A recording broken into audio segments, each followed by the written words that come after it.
سورۃ الانفطار مکی صورتوں میں سے ہے جو قیامت کے دن کے ہولناکیوں اور انسان کی جواب دہی کے موضوع پر روشنی ڈالتی ہے۔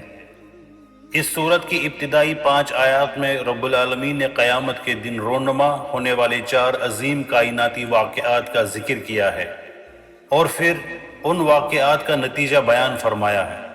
بسم اللہ الرحمن الرحیم، اذا السماء انفطرت واذا الکواکب انتصرت، جب آسمان پھٹ جائے گا اور جب ستارے بکھر جائیں گے۔ when the sky is split open and when the stars fall and scatter۔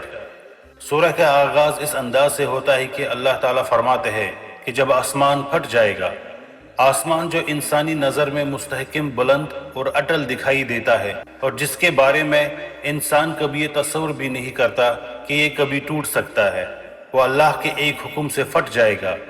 یہ آسمان کی تخلیق میں اللہ کی قدرت کا ثبوت تو ہے ہی، مگر اس کے ٹوٹنے میں بھی اللہ کی اسی قدرت کا اظہار ہے کہ جس نے اسے بنایا وہی اسے ختم کرنے پر بھی قادر ہے۔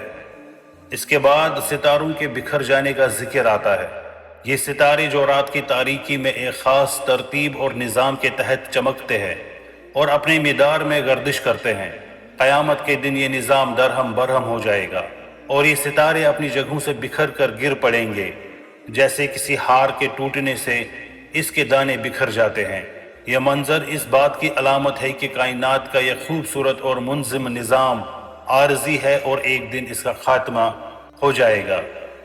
وَإِذَا الْبِحَارُ فُجِّرَتْ وَإِذَا الْقُبُورُ بُعْثِرَتْ عَلِمَتْ نَفْسٌ مَّا قَدَّمَتْ وَأَخَّرَتْ، اور جب سمندر بہا کر آپس میں ملا دیے جائیں گے اور جب قبریں اوپر تلے کر دی جائے گی، تو ہر جان جان لے گی جو اس نے آگے بھیجا اور پیچھے چھوڑا۔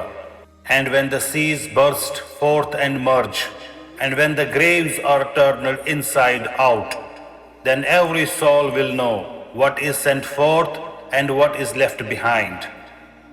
تیسرا واقعہ سمندروں کے پھٹ جانے اور آپس میں مل جانے کا ہے۔ مفسرین نے اس کی مختلف توضیحات بیان کی ہے۔ بعض کے نزدیک اس کا مطلب یہ ہے کہ سمندروں میں جو حد فاصل قائم ہے، جس کی وجہ سے میٹھے اور کھارے پانی الگ الگ رہتے ہیں، وہ ختم ہو جائے گی اور سب سمندر ایک دوسرے میں مل کر ایک ہو جائیں گے۔ بعض مفسرین کے مطابق زمین کے پھٹنے سے سمندروں کا پانی بہہ کر زمین کی سطح پر پھیل جائے گا۔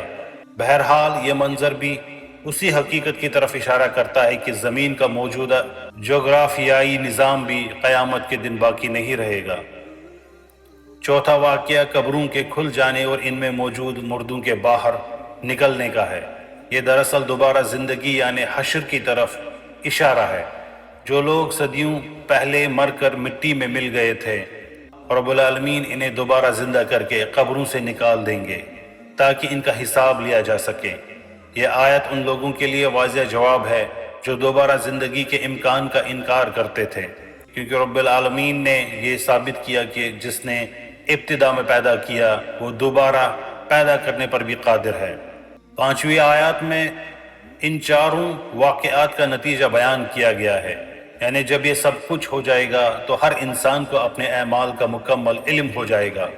اسے یاد آ جائے گا کہ اس نے کون سے نیک اعمال آگے بھیجے اور کون سی کوتاہیاں اور گناہ پیچھے چھوڑے۔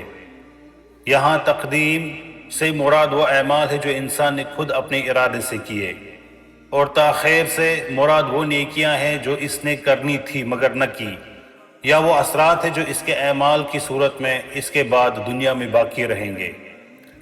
مجموعی طور پر یہ آیات انسان کو ایک گہرا پیغام دیتی ہے کہ یہ دنیا اور اس کا نظام دائمی نہیں ہے، بلکہ ایک متعین وقت پر ختم ہونے والا ہے۔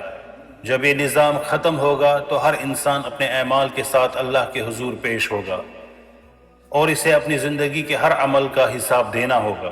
یہی وجہ ہے کہ قرآن مجید بار بار انسان کو غفلت سے بیدار کر کے اپنے اعمال کی اصلاح کی دعوت دیتا ہے تاکہ وہ اس دنیا کی تیاری کر سکے جب آسمان پھٹے گا، ستارے بکھریں گے، سمندر بہہ پڑیں گے اور قبریں کھل جائیں گی۔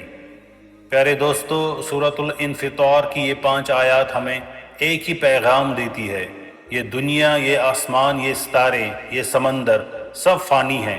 ایک دن سب کچھ بدل جائے گا اور ہر انسان اپنے اعمال کے ساتھ اللہ کے سامنے کھڑا ہوگا۔